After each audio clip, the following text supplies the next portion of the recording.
Hello everyone, I am नवीन कुमार और यहाँ पर एक कंपनी है जो कि बेसिकली देखा जाए तो कंसल्टेंसी के बिजनेस में काम करती है। और इनके जो क्लाइंट होता है, मेनली सबसे बड़ा क्लाइंट गवर्नमेंट होती है।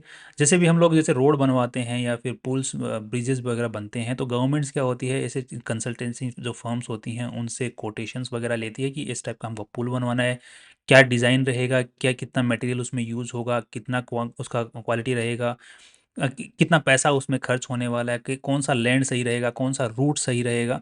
तो वो पूरा एक कोटेशन बना करके देते हैं, इंजीनियरिंग से रिलेटेड, पूरे डिज़ाइन से रिलेटेड एवरीथिंग का। और बाद में वो गवर्नमेंट के पास में वो फाइल जाती है अप्रूवल के लिए। फिर वो जो एक कॉन्ट्रैक्टर डिसाइड होता है, फिर कॉन्ट्रैक्टर उस डिज़ाइन के ऊपर में काम करता है। और फिर जब काम चल रहा होता है तो भी इनको कंसल्टेंसी वालों को ध्यान रखना पड़ता है। कॉन्ट्रैक्टर को भी हेल्प करते हैं ये, ताकि पूरा जो भी उनका जो प्रोसेस है वो सीमलेसली पूरा हो सके, पूरा प्रोजेक्ट सीमलेसली पूरा हो सके। तो वहाँ पर वो रहते हैं कि हाँ, जैसा हमने डिज़ाइन जो जो भी हमने बताया है फाइल के अंदर में, वो उसी तरीके से एग्जीक्यूट हो रहा हो। सो एज ए आजकल के पुराने ज़माने के मतलब जो गवर्नमेंट इंजीनियर्स हैं उनका तो रोल प्ले है ही, बिकॉज वो गवर्नमेंट है, उनके साथ में गवर्नमेंट का नाम है। बट सिविल वाले जो इंजीनियर्स हैं वो भी जो उतने ही उससे ज़्यादा ही क्वालिफाइड होते हैं। क्वालिफाइड है उससे ज़्यादा मैं कंपैरिजन तो नहीं करना चाहूँगा पे सिविल वाला ज़्यादा बेटर है कि गवर्नमेंट वाला इंजीनियर ज़्यादा बेटर है। बेटर तो दोनों ही है, बिकॉज एक ही जगह से पढ़ के आ रहे हैं। बट ये है कि वो प्राइवेट का टैग है, उसके पास में गवर्नमेंट का टैग है। तो ये जो प्राइवेट वाले जो एजेंसीज हैं वो भी इंजीनियर्स हायर करके पूरा काम करवाती हैं, बाद में उस पर पूरा ध्यान भी रखते हैं। तो लास्ट में फिर वो जो प्रोजेक्ट फाइनलाइज होना था, पेमेंट आना था, तो वो गवर्नमेंट वाला इंजीनियर ही ठप्पा लगाता है उस पर। वो बात अलग है, राइट। तो ये पर्टिकुलर कंसल्टेंसी जो फर्म है ये वही काम करती है, पूरा एक कोटेशन बना करके फिर फाइनल जो काम चल रहा होता है उस पर भी ध्यान रखती है कि सही काम यूज हो रहा है या नहीं हो रहा, राइट। एंड गवर्नमेंट के से इस बात के पैसे लेती है। एंड इनके पास में जो मेनली खर्चा होता है इन टाइप की ऑर्गेनाइजेशंस का, वो एक तो क्योंकि इनके जो प्रोजेक्ट्स होते हैं वो अलग अलग जगहों के ऊपर में होते हैं, तो एक तो ऑपरेशनल खर्चा होता है इनका। और दूसरा, जो इंजीनियर्स ये लोग हायर करते हैं, राइट, पूरा सब कुछ काम कौन करेगा? वो जो कोटेशन बनाना, फाइल बनाना, ड्राफ्ट करना, वो काम कौन करेगा? इंजीनियर्स ही करेंगे। तो उसके लिए मैन फोर्स की ज़रूरत पड़ती है, तो उनका मेन खर्चा होता है इन कंपनियों का। So I think you got this basic idea कि कंपनी क्या काम करती है। तो कंसल्टेंसी फर्म है ये कंपनी बेसिकली। अब ये जो प्रोजेक्ट्स लेती है, ये मेनली जो होते हैं रोड से, रेलवे से, ऑयल एंड गैस फैक्ट्री वगैरह लगानी है, या जो भी इंफ्रास्ट्रक्चर डेवलपमेंट से जो डिपेंडेंट जो कंपनियां होती हैं जिनको अपने प्रोजेक्ट करने होते हैं, वो इन कंपनियों को हायर करते हैं और फिर पूरा काम करवाते हैं, या फिर देख निगरानी भी रखवाते हैं शुरुआत से लेकर के लास्ट तक, राइट। तो this is the kind of work they do. And this ऐसे कंपनी जिसका नाम है मोनार्क सर्वेयर इंजीनियरिंग कंसल्टेंट, ये अपना आईपीओ लेके आ रही है 22 जुलाई से 24 जुलाई के बीच में। इन्होंने 250 का अपर बैंड रखा है प्राइसिंग के लिए। और यहाँ पर कंपनी जो 93 करोड़ रुपए उठाने का ट्राई कर रही है, जिसमें से सारे पैसे जो हैं कंपनी के पास में जा रहे हैं। प्रमोटर्स अपना स्टेक यहाँ पर बेचते हुए नहीं दिख रहे हैं। कंपनी के परम मालिक लोगों के पास में 98% मालिकाना हक बिफोर द आईपीओ था। आफ्टर द आईपीओ 72% के आसपास में रह जाने वाला है। That's again great. नेक्स्ट, इसकी जो वैल्यू लगाई गई है पूरी कंपनी की, that's that's huge. 353 crore rupees की इसकी वैल्यू लगाई गई है। काफ़ी ठीक ठाक पुरानी कंपनी है, 92 की ये खुली हुई कंपनी है और काफ़ी टाइम से चलती हुई आ रही है। तो उस हिसाब से अगर देखा जाए तो कंपनी ने वैल्यू ठीक ही लगाई होनी चाहिए। बाकी हम लोग लास्ट में पता करते हैं कि क्या ठीक है क्या गलत है। नेक्स्ट, ये कंपनी जो पैसे उठा रही है उनका क्या करने वाली है? तो ऑफ कोर्स ये बताइए, इस टाइप की कंपनियाँ जो मशीनरी वगैरह है उनको और मतलब इनको भी जब सर्वेइंग का काम करते हैं या फिर कंसल्टेंसी का जब काम करते हैं, तो पूरे इनको भी इक्विपमेंट्स वगैरह मशीनरी वगैरह चाहिए होते हैं। तो वो मशीनरी वगैरह ये और खरीदने वाले हैं, so that large number of projects ये उठा सकें। तो मशीनरी वगैरह में खर्च होने वाला है इनके मैक्सिमम पैसा, आधा पैसा, और बाकी वर्किंग कैपिटल में भी अच्छा खासा पैसा खर्च होने वाला है। बाकी 93 करोड़ रुपये उठा रहे हैं, बाकी 33% जो पैसा है वो जनरल कॉर्पोरेट पर्पसेस के अंदर में जाने वाला है। That's huge number. यूजुअली क्या हो रहा है कि अभी आज के दिन जो कंपनियों के आईपीओज आ रहे हैं ना, वो मतलब उनको लगता है कि आईपीओ से पैसा उठाया हुआ इज़ लाइक फ्री मनी। सारी कंपनियों के मालिकों को ऐसा लगता है। एक्चुअली मेरे पास भी कई बार ऑफर्स आए हैं कि आप बस कंपनी फाइंड आउट करके बता दो और बाकी आपको कमीशन मिल जाएगा। मतलब जो भी मालिक लोग हैं, जो कंपनियों के मालिक लोग हैं, वो बस एक बार तैयार हो जाएंगे, हाँ हमें आईपीओ लेके आना है, you will get your cut, right. तो काफ़ी ज़्यादा मार्केट में कंपनियां मतलब लोग घूम रहे हैं आईपीओ लेके, कंपनियों के आईपीओ लेके आने के लिए, कि क्योंकि अच्छा खासा कट उनको बीच में मिलता है आज के दिन आईपीओ लेके आने के बीच में, जो consultancy and fee lead managers वगैरह को। So that's a use game. तो यहाँ पर भी देख रहे हो कि अच्छा खासा पैसा जो है कंपनी के काम में नहीं आने वाला है यहाँ पर। राइट। तो दैट्स ह्यूज नंबर, राइट। 33%, वाह।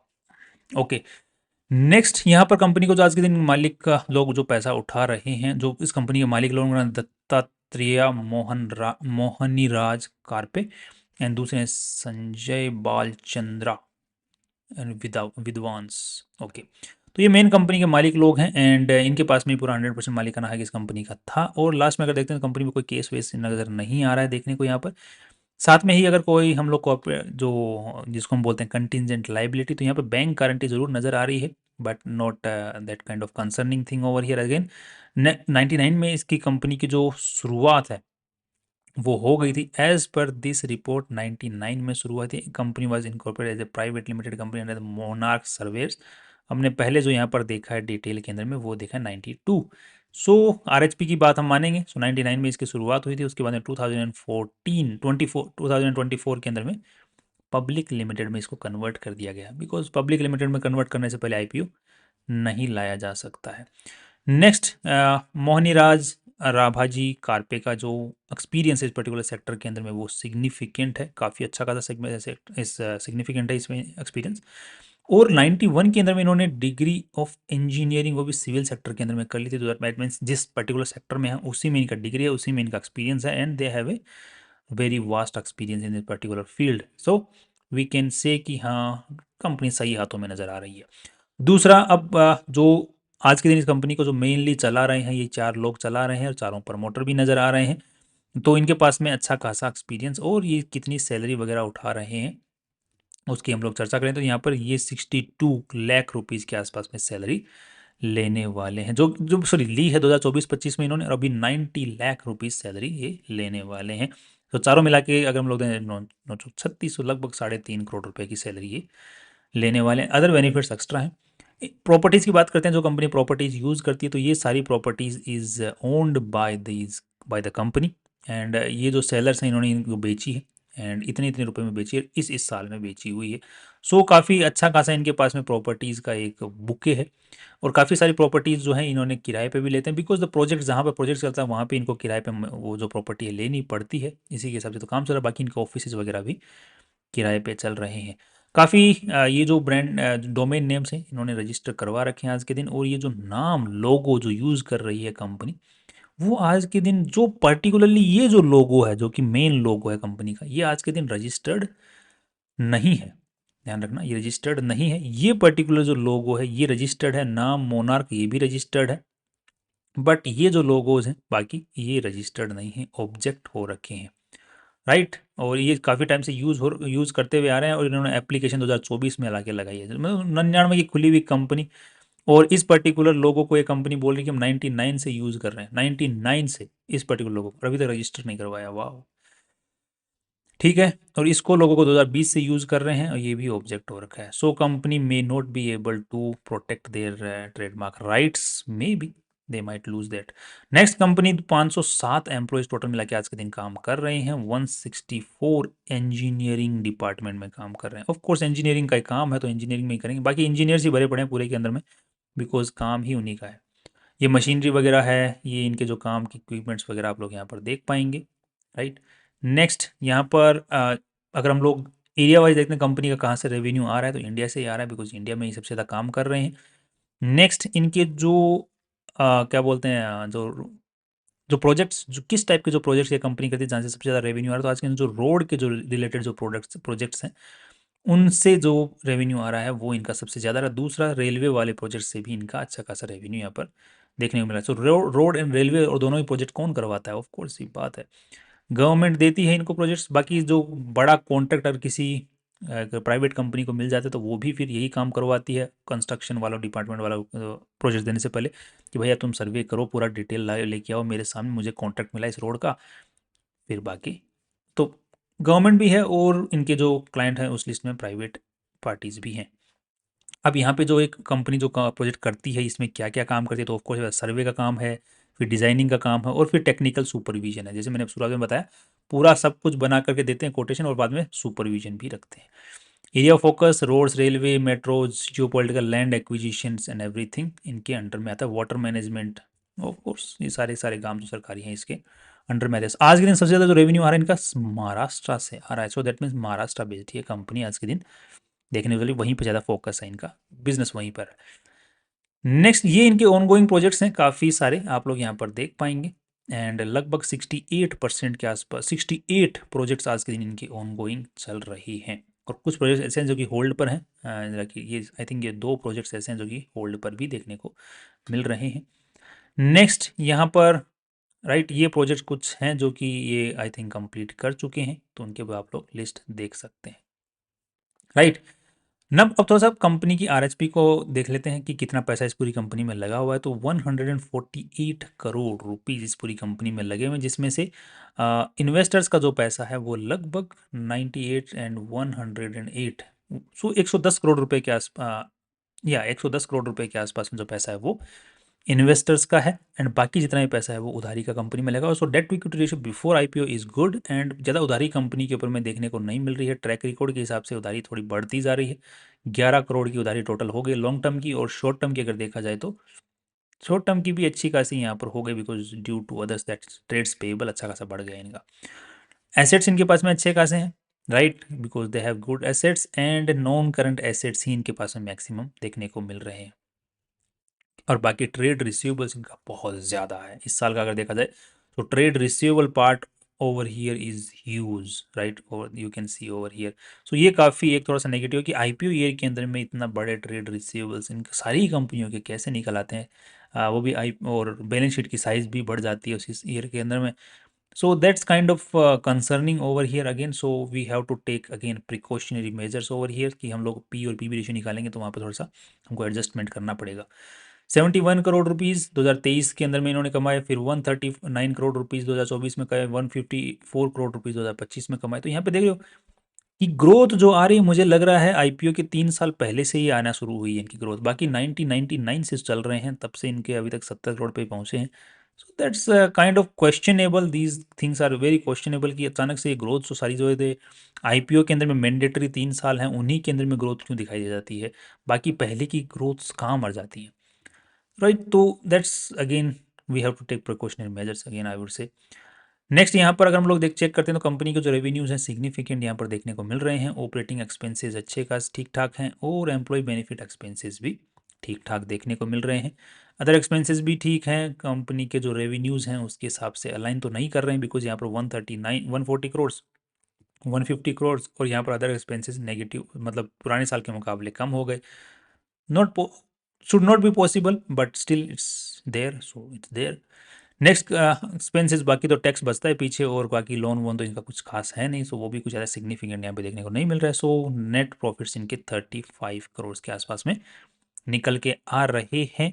एंड पिछले सालों के हिसाब से हम लोग जो डेटा नेट पी रेशियो निकालने वाले हैं वो पिछले सालों के प्रॉफिट के हिसाब से ही निकालेंगे, of course, because of certain reasons, right, जैसे हमने डिस्कस किया ऑलरेडी, प्रिकॉशनरी मेजर्स जैसे मैंने बताया आपको। सो 30 करोड़ के हिसाब से भी अगर उसको पी रेशियो निकालने की कोशिश करते हैं, so that's again huge, right, because कितने वैल्यू लगाने की कोशिश की इन्होंने, 353 करोड़ की 30 करोड़, तो लगभग 11 का पी रेशियो निकल के आता है। 11 का P ratio is very good P ratio, because ये साल का 30 करोड़ रुपया नेट प्रॉफिट में निकाल ले रहे हैं। That's good number, right. अभी जो मार्केट की कंडीशंस हैं, जो मार्केट में इस टाइप की जो कंपनियां काम कर रही हैं उनको देखते हुए, क्योंकि इस सेगमेंट में काम कर रही है ध्रुव कंसल्टेंसी सर्विसेज, इसका 18 का पी रेशियो, और दूसरी एक कंपनी और है जिसका 22 का पी रेशियो है। सो हमने प्रिकॉशनरी मेजर देखते हुए भी यहाँ पर ठीक ठाक यहाँ पर वैल्यू नज़र आ रही है। यहाँ पर हम थोड़ा इनके साथ में कंपेयर कर लेते हैं कि इनका क्या साल का मतलब नेट प्रॉफिट्स वगैरह निकाल ले पा रही हैं।